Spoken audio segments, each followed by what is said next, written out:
Shannon Bream is ready to take over from here with Fox News at Night. Miss Shannon. Good to see you tonight, Laura. Thank you so much. Hello and welcome to Fox News at Night. I'm Shannon Bream in Washington, and this is a Fox News alert.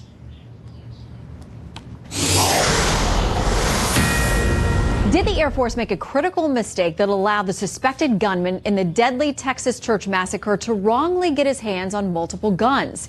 The Air Force Inspector General is launching an investigation into the case of former Airman Devin Kelley's 2012 domestic violence convictions and why it appears they weren't properly entered into the background check system that would have blocked his purchases. Sunday's tragedy is the worst mass shooting in Texas history. 26 people killed, 20 others injured, some of them critically, leaving families devastated. Matt Finn joins us live from Sutherland Springs with the very latest. Good evening, Matt. Shannon, law enforcement says the shooter was able to purchase at least 4 guns and that all of those sales were done legally because there was no information in national databases that would have flagged the shooter or prevented him from purchasing guns. In fact, today, the Academy Sporting Goods store in San Antonio, Texas, released a statement saying that store sold 2 guns to Kelley, the shooter, one in 2016 and one in 2017. The shooter passed the national criminal background checks at that sporting goods store, and tonight they are cooperating with law enforcement. It seems if the Air Force did report the shooter's criminal record to the FBI as required by Pentagon law, the shooter might not have been able to purchase those guns. Now, the shooter was discharged from the Air Force for bad behavior, for beating his wife and stepchild, admitting to cracking his stepchild's skull. He was court-martialed and imprisoned. And tonight, at least 13 people remain in local hospitals, 2 minors, some still being treated in critical condition. Shannon, back to you. Matt Finn in Texas, thank you so much. Texas Republican Senator Ted Cruz traveled to Sutherland Springs today. He calls the shooting a peculiar evil, the work of a depraved madman. He joins us now live tonight. Thank you for making it back in to talk with us. How are folks doing down there? They're hurting. They're hurting badly. I spent the whole day in Sutherland Springs, and I've never seen anything like this. This was the face of evil. This monster walked down the aisle of the church and executed every single person he saw, shooting men, women, children in the head, executing them, shooting children as young as 18 months. I was at the crime scene, bullets everywhere, blood everywhere, people hiding under the pews. And I spent a lot of the day visiting with the families, visiting with law enforcement that's dealing with the aftermath of this crime, but visiting with the family, visiting with Pastor Pomeroy, whose church it was, and his wife. They lost their 14-year-old daughter. Visiting with families at the hospital, visiting with victims who were shot by this madman. I've spent a lot of years in law enforcement dealing with some terrible crimes. This is unlike anything I've ever seen in my life. I mean, Texas has been through so much. I mean, Houston devastated in the surrounding areas by Harvey. I mean, just the pictures were devastating and heartbreaking. Now this, I gotta say though, the folks down there are so many heroes. They seem so resilient and so talking about their faith and how they find strength in that. I think of the Stephen Wilford, yes, the guy who initially engaged the suspect. To hear him tell his story, he didn't think twice. My understanding is he didn't even have shoes on. He got his gun out of the safe and he ran out there without thought of his own life. So I spoke with him this afternoon. And that's exactly right. He lives about a block away from the church. He heard the shooting was happening. He grabbed his own rifle and he sprinted there, barefoot, didn't take time to put on shoes. And he sheltered behind a vehicle. I was standing at that vehicle today and exchanged fire with the shooter and shot him. And the shooter fired back. The home behind him, there are bullet holes in the windows and the walls. And I talked with a lot of law enforcement agents today, both Texas DPS agents, Texas Rangers, FBI. Every single law enforcement agent I asked about it said that had Mr. Williford not stepped up and engaged and shot this shooter, that a lot more people would have been killed. That he would have, he was still on a rampage, and this could very easily have ended with a lot of law enforcement losing their life and potentially a lot more victims. And I'll tell you, Mr. Williford is not someone who wants attention. The media is putting a lot of attention on him, but you know, one thing he said when I talked to him, he said he was scared out of his mind. And I said, sir, courage is not the absence of fear. Courage is acting in the face of fear. And I just said, thank you. Thank you for the lives you saved. We may never know who's still alive because you were willing to risk your own life to stop a deranged lunatic madman who was set on mass murder. Some things we learned from the Air Force this afternoon about the suspect. He had a 2012 conviction on domestic violence issues, 2014 a bad conduct discharge. The information, they say, if it had been properly entered, would have stopped him from these multiple gun purchases. The Air Force says the info didn't get entered. They've got the Inspector General of the Air Force now looking into this. How concerned are you that this is an issue? I am deeply concerned. And Shannon, I'll tell you, as I was flying back from Texas to D.C. this evening, I was getting, to be honest, more and more angry sitting on the plane, because this should have been stopped beforehand. Under federal law, it was illegal for this individual to purchase a firearm. He had a conviction for a crime that's punishable by more than a year in prison, and he had a conviction for multiple domestic violence crimes. Both of those, it's already ineligible. But several things happened. Number one, the Air Force, the Obama administration, didn't report those convictions to the NCIS database. That's an endemic problem. It's a problem with the federal government. It's a problem with the states. And so when he went in to buy the guns, they ran the background check, and they didn't find it because it wasn't in the database. But I'll tell you, we could have prevented this. In 2013, in the wake of Sandy Hook, I joined with Chuck Grassley. We introduced legislation that was called the Grassley-Cruz legislation. And it was aggressive legislation targeting felons and violent criminals to stop them from getting guns. There were a couple elements of that legislation that were critical. One, it mandated that federal agencies, including the Air Force, report to the NCIS, because that was a problem back then. But two, and this is an even more critical piece, if it had been reported to the background database, when he went into Academy to buy these weapons, he lied on the forms. That is a felony, to lie on those forms.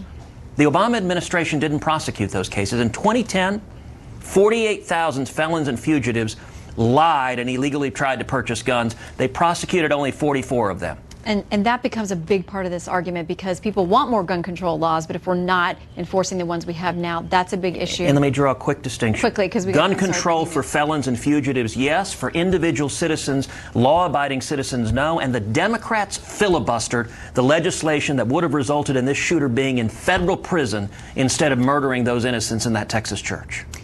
So many unanswered questions and missed places to have potentially stopped this. Well, thank you for the prayers of so many Americans, and Texans are so grateful for them. Yeah, and thank you for sharing the stories of those you met with today as well. It's good to see you tonight. Good to see you. We want to take you live now to South Korea, where the president is touching down as part of his Asia tour. We're getting just some information there that he has touched down.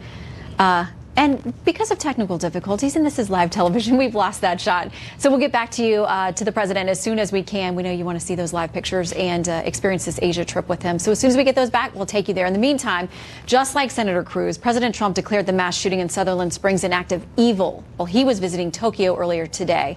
Arguing this issue isn't about guns, he says it's about mental health. The president's on the move to his next stop in his tour of Asia. John Roberts reports to us now from Camp Humphreys in South Korea on the very latest. Hi, John.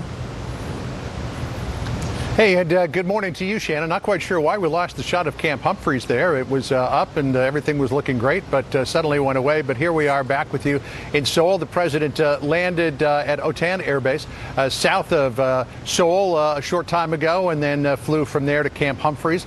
And he is going to meet in the dining facility, the DFAC there, with some of the men and women, some of the 37,500 U.S. forces who are stationed in South Korea. One of the big topics of conversation clearly is going to be North Korea, that the president, as he always does, will take the time to thank men and women of the military for serving their country and putting their lives in harm's way to protect freedom. The president will be meeting later on today with Moon Jae-in, who is the president of South Korea, and North Korea clearly is going to top that agenda, what to do to try to get Kim Jong-un to give up his nuclear program. Yesterday in Tokyo, a lot of tough talk from the president and Japanese Prime Minister Shinzo Abe, who said that he is 100% with the United States and President Trump on North Korea. Listen here. The regime continued development of its unlawful weapons programs, including its illegal nuclear tests and outrageous launches of ballistic missiles directly over Japanese territory, are a threat to the civilized world and international peace and stability. I consider that this time we were able to reaffirm strong bonds and ties between Japan and the United States.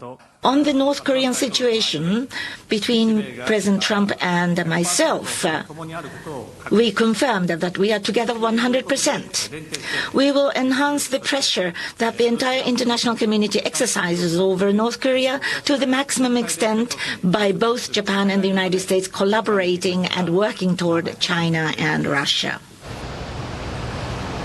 Shinzo Abe, the Japanese Prime Minister, also saying that now is not the time for dialogue. There's no reason for dialogue. Dialogue has no use when North Korea is not listening, so they need to use diplomatic pressure to try to bring North Korea to bear. But it's Moon Jae-in, the president of South Korea, who's in the toughest spot. Don't forget, it's South Korea that all those artillery pieces in North Korea are pointed at, and it's Seoul that will suffer devastating consequences if the United States attacks North Korea to try to get rid of its nuclear program. At the same time, if North Korea were to obtain a nuclear weapon, there are fears that Kim Jong-un could try to blackmail the United States into allowing reunification of the Korean Peninsula under the terms of North Korea.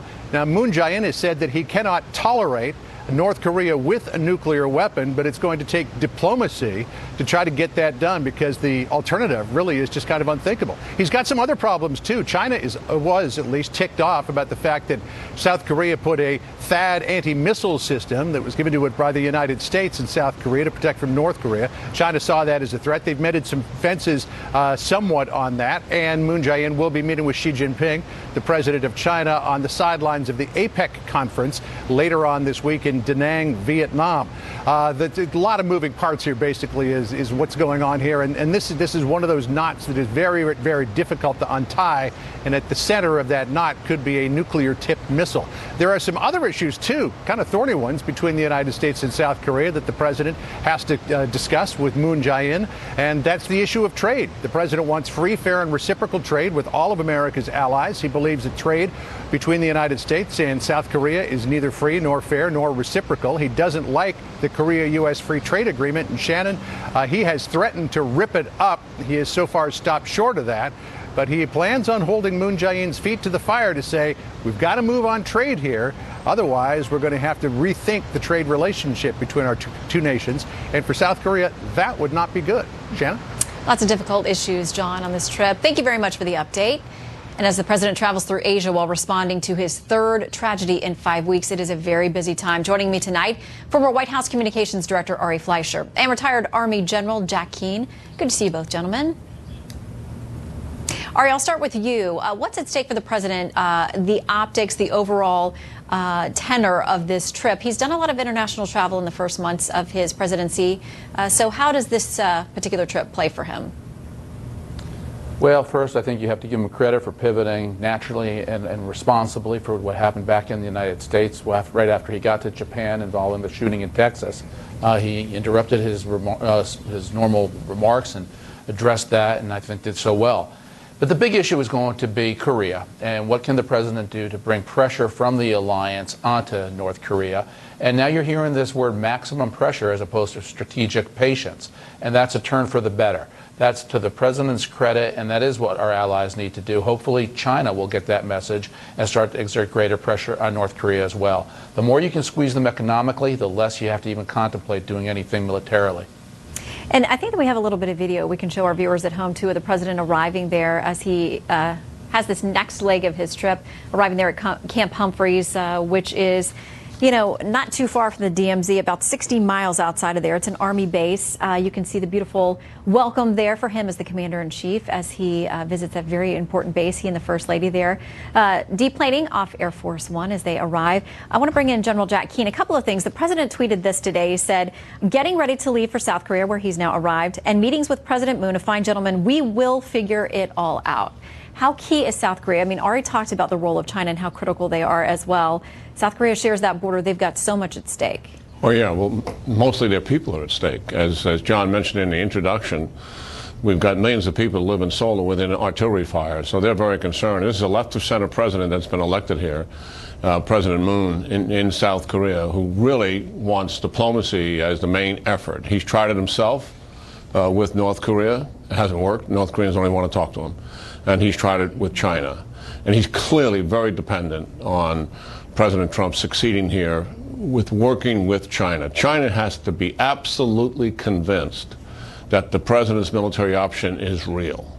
And if that is a real option, if they believe him, they believe that rhetoric, then a catastrophic war on the peninsula is not in China's national interest. And then they should take some action. And that's what the president wants out of China, wants a commitment to do more than they are doing. We have this statement as part of an assessment by the Pentagon saying this: there are no good military options for North Korea. Invading North Korea could result in a catastrophic loss of lives for U.S. troops and U.S. civilians in South Korea. It could kill millions of South Koreans and put troops and civilians in Guam and Japan at risk as well. That sounds pretty bleak coming from our own Pentagon if that, General, is where we're forced to go. Oh, yeah, there's no doubt about it. I mean, the war is a horrific option. But the fact of the matter is that that option is real because the United States, this president, and the Pentagon is not going to accept North Korea pointing nuclearized ICBMs at the American people. That's the strategy that Kim Jong-un changed from his grandfather and father.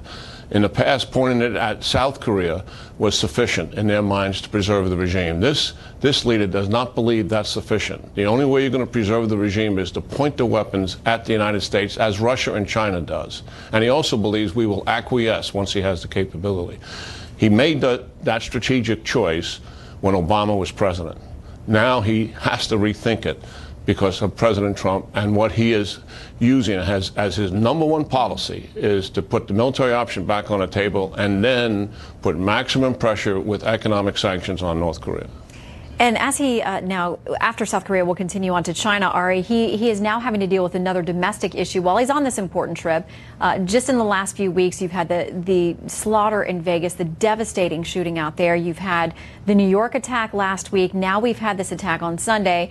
He's been addressing this while he's out of the country, but these are a lot of things to balance now as the commander-in-chief. Well, it is, and I expect when he returns, he'll go to Texas and he'll do something appropriate and to bring some healing and help the people who are suffering in Texas.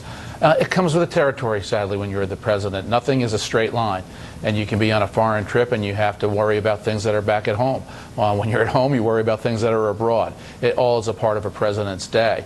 And so that's what he'll have to do throughout this trip. It's a very long trip. 11 days is an unusually long trip for an American president to be abroad. That's what the president chose to do on this trip. And the White House goes with him wherever he goes. And Art, today, Kirsten Gillibrand, Senator from New York, a Democrat, said on the floor today about this issue of whether the shooting in Texas will be politicized and we should be talking about gun control. She said she rejects the notion that it's too soon to act. If not now, then when? But a similar statement from Senator Chris Murphy, a Democrat out of Connecticut, essentially saying none of this is inevitable. I know this because no other country endures this pace of mass carnage like America. It's uniquely and tragically American. As long as our nation chooses to flood the country with dangerous weapons and consciously let those weapons fall into the hands of dangerous people, these killings will not abate. All right, a lot of people obviously don't see it that way, but it's clear that some folks think it's not too soon to turn to the political side of this debate. Well, look, you know, I don't fault anybody for, and I don't call it politics. I think people are trying to find a policy solution to something that's a national calamity. And so the issue is their policy solution a good one? And I just don't think it is. I just don't think this is something you can legislate. I don't think you can have more gun control laws. Look, we had gun control laws here in this instance involving what to do with somebody who was involved in domestic violence. He never should have been able to get a gun. So what you had here was a government failure to do its job. And thankfully, you had a former NRA trainer, somebody who trained people in how to use weapons, who stepped bravely out of his home and entered into the fray, took a risk for his own life to stop the shooter, to shoot him twice. You know, so the government didn't work. Here you had an NRA trainer who did work. Yeah. So the question is, what's an effective policy to stop it from happening? I don't fault people for searching for solutions and for saying we should do X or Y in the wake of a shooting or in the wake of a calamity or in the wake of a terrorist attack. The question is, a solution a good one, and gun control is not. It's a conversation worth having. Ari Fleischer, General Keane, thank you both so much. Good to see you. When we return, Donna Brazile levels new stunning allegations against the Democratic Party she used to lead. And all of that comes just hours before Election Day in two critical state races. And later, hear from a woman who found herself face to face with a gunman as he shot to kill innocent churchgoers in Colorado.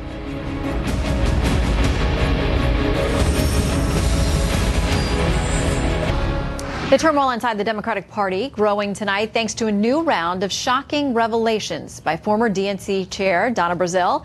And to make matters worse for the Democrats, it comes on the eve of some critical state elections. Ed Henry joins us live with the very latest fallout from Brazile's tell-all. Hey, Ed. Shannon, great to see you. Some top aides to Hillary Clinton want Donna Brazile to stop, but tonight she's vowing she will not be silenced. Brazile charging this new book that Clinton's campaign that talks so much about inclusion and shattering the ultimate glass ceiling was actually dominated by an inner circle of male aides who exhibited what she calls sexist behavior towards Brazile. The book especially rough on the campaign manager, Robbie Mook, according to an excerpt obtained by the Huffington Post, with Brazile writing, quote, "He had the habit of nodding when you were talking, leaving you with the impression that he has listened to you, but then never seeming to follow up on what you thought you agreed on." It got so ugly that she says on one conference call, Brazile actually blurted to all the male aides on the call, quote, "Gentlemen, let's just put our manhood out on the table and see who's got the bigger one, because I know mine is bigger than all of yours." Then there's the inside story of what happened after Clinton fainted at a 9/11 memorial event, which forced the campaign to belatedly admit that the candidate had been diagnosed with pneumonia a few days earlier. Brazile reveals she considered a last-minute switch to the ticket, Vice President Biden at the top, and Senator Cory Booker as his running mate, though she did not have the sole power for such a bold shakeup, and the idea went nowhere anyway. Dozens of Clinton aides, including Huma Abedin, signed an open letter to Brazile over the weekend, charging she was buying into Russian propaganda about Clinton's health. And Robbie Mook, the campaign manager, today said he does not recognize the campaign she describes in the book and wishes Brazile was not causing so much turmoil ahead of those big gubernatorial races tomorrow in Virginia and New Jersey. I'm sure Donna was under a lot of pressure from her publisher to put this book out right on this election week when we have critical elections happening around the country. I wish she'd just put her foot down and said no. For those who are telling me to shut up, they told Hillary that a couple of months ago. You know what I tell them? Go to hell. I'm going to tell my story. Meanwhile, the Hill newspaper reporting tonight, then FBI Director James Comey originally planned to accuse Clinton of being, quote, grossly negligent in handling classified info during his July 2016 news conference closing out the email case, according to a draft memo they obtained. But then Comey softened it to say she was, quote, extremely careless. This as Republican Lindsey Graham stepped up his call for a much more serious probe of various Democratic problems. I think we need a special counsel to investigate the Uranium One episode where thousands of dollars were given to the Clinton Global Fund and to former President Bill Clinton from groups tied to Russia. Now, Republican Senator Charles Grassley tonight fired off a letter to the current FBI Director Christopher Wray demanding more details on how that 2016 Comey statement was put together. Shannon? We will follow that for answers. Ed Henry, thank you so much. Great to see you. All right, so this DNC controversy with Donna Brazile comes right before some key elections tomorrow. That is irking some Democrats who say this is not the time to be airing the party's dirty laundry. So what's at stake tomorrow? And looking ahead to the midterms, we've got one man to ask. Fox News politics editor Chris Steyerwald is here to break it down. Okay, so you heard the pushback there that they're sort of like, Donna, could you not talk about this right now? We got some big ones tomorrow. Well, it's one constituency, and it's the House of Clinton, which doesn't matter anymore. Hillary Clinton definitely still matters to the Republicans who want to talk about Hillary Clinton every daggone day. Because, by the way, I don't know whether you saw the poll. Hillary Clinton still ties Donald Trump in a head-to-head matchup. You're saying there's a chance. Exactly. So the Clinton people want to shut Donna Brazile up, but I find it interesting. Democrats are using wedge issues and cultural issues, identity politics, against themselves rather successfully. Donna Brazile says, you're a sexist, who's a racist, get over here, big trouble. Republicans use those same issues. Ed Gillespie is using similar issues against Democrats in Virginia and has gotten the race pretty close. The Virginia race, you saw our poll. You take the average of polls, it's closer than, I'll put it this way, it's much closer than it should be. And Ralph Northam, the lieutenant governor, is a good Democratic candidate. He's a basic kind of Virginia mayonnaise sandwich Democrat, boring and moderate. So he's the right kind of candidate. And he's only, 3, 5, 6 points up. It should be much better than that. Mayonnaise sandwich. Are there other things in there or just mayonnaise and bread? In Virginia, if the Democrats go mayonnaise on whole wheat, the Republicans go mayonnaise on white. Okay. I'm anti-mayo, just for the record. That's un-American. Okay, so let's hear what Ed Gillespie, who's the GOP contender, he had an interview with our own Laura Ingraham last hour. Here is what he said about how he's feeling. I can feel the momentum everywhere we're going, and I've been everywhere over the course of the past, well, certainly the past year, but just in the past week. And I can tell you the crowds have been great, and the enthusiasm and energy and intensity is all on our side right now. You've talked about how tight the polls are relatively in this race, but right. when you talk about momentum and what you feel, we've seen this work in some campaigns, not work in some other campaigns, as an indicator of what people will really turn out and vote and do. Gillespie has an interesting disadvantage here. He was famous for his close call with Mark Warner in 2014, and nobody saw him coming, and Republicans wouldn't even fund him. He was desperate for money. He said, give me a little help here. I just need a nudge. Nobody saw it happening. This time, he's got a disadvantage, which is the Democrats, as much of a discombobulation that their party currently is, as bad off they are in all those ways, they know this is a threat, and they're treating it as a serious one. Now, every year or every 2 years, we go through this with Democrats. Can they get their people to the polls? Turnout is Republicans just turn out. They vote like they mean to do it. Rain, sleet, snow or shine, they go vote. Question for Democrats is, in this off-year election, can they get their voters to the polls? And if they can't, what does that tell us about 2018? They've got a big structural advantage for 2018 and sort of the generic ballot test. But if those real human beings don't go show up at the polls, then they're going to lose. You and I will talk about this tomorrow night. I know it's going to be so exciting. It's going to be very exciting, and also I want people. I know, just for one night, and I want people to tweet us about mayonnaise sandwiches because I'm still very confused about that. Tell us what you would put on the sandwich in addition to the mayonnaise. All right, after the break, hear the miraculous story about the Good Samaritan who chased down the Texas shooter. Plus, we'll introduce you to a pair of heroes hiding right in the pews. I just asked that God was with me, and I knew what I was going to do, and I never once thought about turning around and leaving. I just knew what I had to do. They'll share their life-saving stories of standing up in the face of real danger next.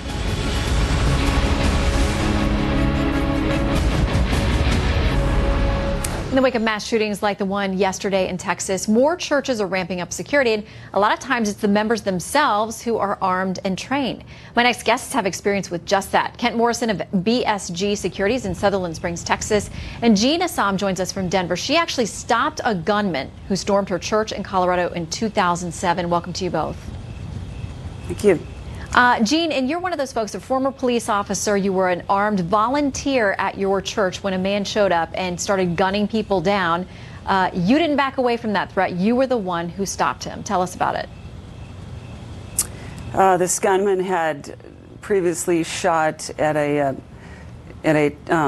youth with a mission in Arvada, which is a suburb in Denver, at 12:30 midnight, and then he went home and slept in his own bed.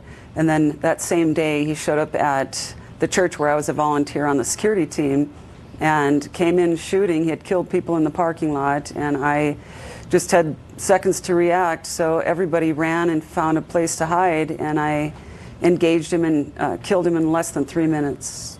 And that takes a lot of guts because, listen, you were a trained individual. Most of us would probably be running for our lives. And Kent, I mean, it's just a sad reality now that churches have to even think about this. Not everyone's going to be as fortunate as having someone like Jean who's trained, who is ready and willing to walk right up to that potential killer. That's absolutely true. So what do you recommend for churches that now have to face this reality?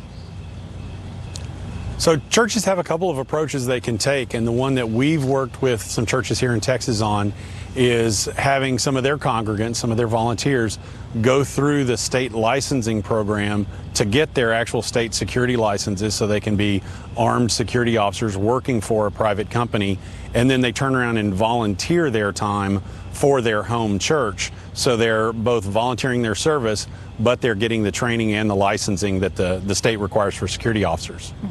Gene, what would you say to folks who are out there in a state where it's possible for them to carry, who are thinking about being in that kind of position, and why it made all the difference for you to be prepared? I'm a middle of the road person with the argument. I believe in having trained personnel with guns, and I believe in a Second Amendment right, but as far as having like the AR-15 and guns similar in that nature, I think those belong in the hands of military and police. So I'm glad that there are people out there who are willing to step forward and take on an active shooter who aren't trained, but there's chances that they could be killed by law enforcement or by the gunmen themselves. And Gene, can you tell us about what that moment was like for you when you looked up and you had to make that split-second decision? I just knew, police officers are trained to take care of business immediately, and I knew that I couldn't wait for SWAT, and so I wasn't afraid. I thought I have to get this guy before he kills me, or he's going to kill the 7,000 people were at the church at the time of the shooting. So I knew I had to take immediate action, and that's what I did. Well, Kent and Gene, a lot in your stories for churches, leadership and members to consider. Gene, we thank you that you were there in that moment and stood strong. And Kent, for your advice to churches as well. Thank you both. Thank you. Absolutely. Up next, why Kim Jong-un hasn't pulled the trigger on another missile test, or at least not yet. Is it about to happen? Trace Gallagher has the latest.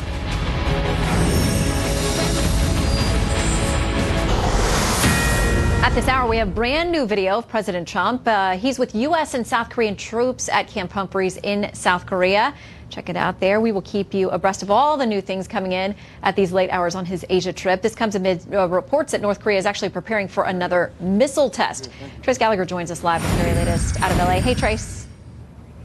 Hi, Shannon. A big part of the concern lies with the fact that what you just saw, President Trump right now is in South Korea, just 35 miles from the border with North Korea and about 120 miles from the capital, Pyongyang. That's about the distance from San Diego to Los Angeles. There are reports that South Korean intelligence has detected missile movement in the north, which in recent years has been a fairly accurate indicator that Kim Jong-un is readying for launch, though we should note the Pentagon has issued no such guidance. In recent days, North Korea has also been ratcheting up the rhetoric, threatening to test a ballistic missile or even an atmospheric nuclear weapon, which would greatly raise the stakes. Kim has also issued a statement calling President Trump a, quote, lunatic old man. But Kim the Younger has not launched a missile since September 15th. That is the longest lull so far this year. Experts say it's either an indication that international pressure is having an effect or that Kim is simply waiting to make a bolder statement. Meantime, President Trump is in the region to meet with leaders of Japan, China, and South Korea. The president has already suggested arming Japan and has called Pyongyang a, quote, threat to the civilized world. And 3 U.S. aircraft carriers are now in the Pacific region for the first time in more than a decade. Those carriers are joined by a fleet of destroyers and submarines, not to mention hundreds of fighter jets. American B-2 bombers are nearby in the American territory of Guam. John Fuller, the rear admiral of the USS Carl Vinson, had this advice for Kim Jong-un, quoting here, he needs to think very carefully on how he works with us. He needs to understand that we have capabilities that no other country has. Meantime, Japan is worried the U.S. is spending too much time focused on North Korea and not enough on China's rising military might and territorial aggression. South Korean Prime Minister Moon Jae wants Trump to open a direct diplomatic channel with Kim Jong-un. China has also encouraged that, though it is unclear if Kim is receptive. Shannon. All right, Trace Gallagher, thank you so much. Joining us now live, Congressman John Garamendi serves on the House Armed Services Committee, recently traveled to the Korean Peninsula himself. He's a Democrat from California. Good to see you tonight, sir. Good to be with you. Congratulations on the new show. Thank you very much. We appreciate you joining us. As you know, the president is in the midst of his Asia trip. I want to play a little bit of his comments today when he was in Japan with Prime Minister Abe. Here's what he said. The era of strategic patience is over. Some people said that my rhetoric is very strong, but look what's happened with very weak rhetoric over the last 25 years. Look where we are right now. What do you think about his rhetoric? It is very, very dangerous.